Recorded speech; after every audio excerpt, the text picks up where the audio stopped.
Leaders and officials from more than 40 countries have begun arriving here in Singapore for Asia's highest-level defence summit.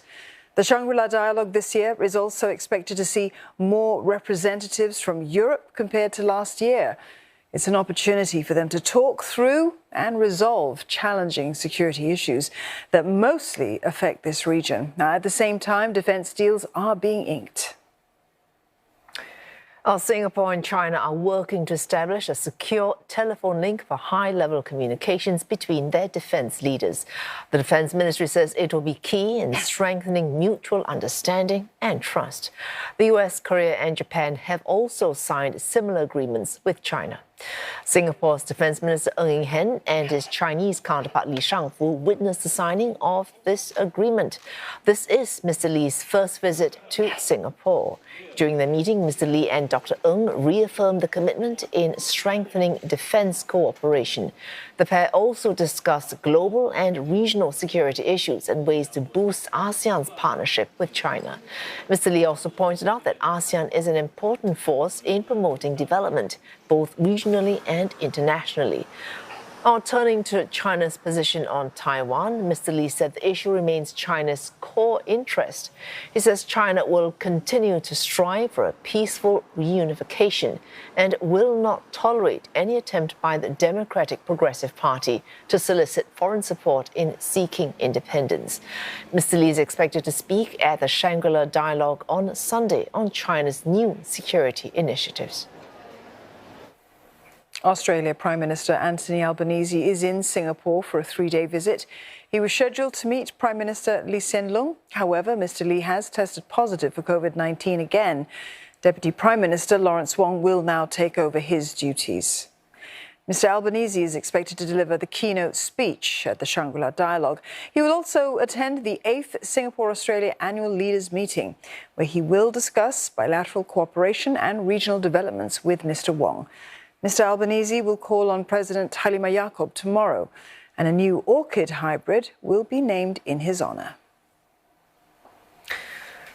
US-China tensions will be under the spotlight at the dialogue. Analysts we spoke with also say the two great powers might still go ahead with informal meetings, despite chilling ties. At the same time, they say many discussions at the summit will be about the Russia-Ukraine war as well. Alif Amshar with this report.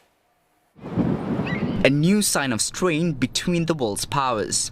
China has declined a request from the US for a meeting between their defense chiefs ahead of the Shangri-La Dialogue this weekend.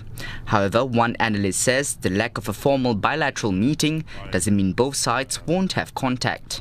This could be positioning before the actual meeting, so we could see a meeting, no one knows right now. And even if there are no formal bilateral talks, that doesn't prevent US and PRC officials from meeting each other on the sidelines. They can still engage in the plenary sessions, in the breakout sessions. They can try to talk to each other in the hallway. At the very least, Professor Chong says this could pave some way for the two countries to move forward. What the US side hopes to achieve is some communication in order to manage potential misunderstanding. The PRC side, why they have articulated so far that they don't wish to meet is because they see any possible misunderstanding as stemming from a US presence in the region. So they would rather see I suppose, drawdown of a US presence in the region. So I suppose the expectations are a bit different. Russia's invasion of Ukraine is set to be high on the agenda of many delegates at the dialogue. The global impact of the conflict that continues unabated on areas like food security and inflation will be in focus as well. Emerging security issues in Asia, such as cyber threats and nuclear proliferation, are also areas of interest. In Northeast Asia, both Japan and South Korea are closely monitoring North Korea's activities. Following the Russian-Ukraine war, with Russia once raising the issue of launching a possible nuclear attack, the security of nuclear weapons and nuclear non-proliferation will increasingly become a security issue in the Asia-Pacific region. Dr. Ma points out that an exchange of views and debates on pressing security challenges is crucial for all countries to thrive in a post-pandemic world. It's very important is that countries still talk to each other and make engagement with each other in a multilateral platform like the Shangri-La Dialogue. I think it's the most important thing is that countries, even they have their disagreement, they have their problem with each other, but they still gather in a neutral platform.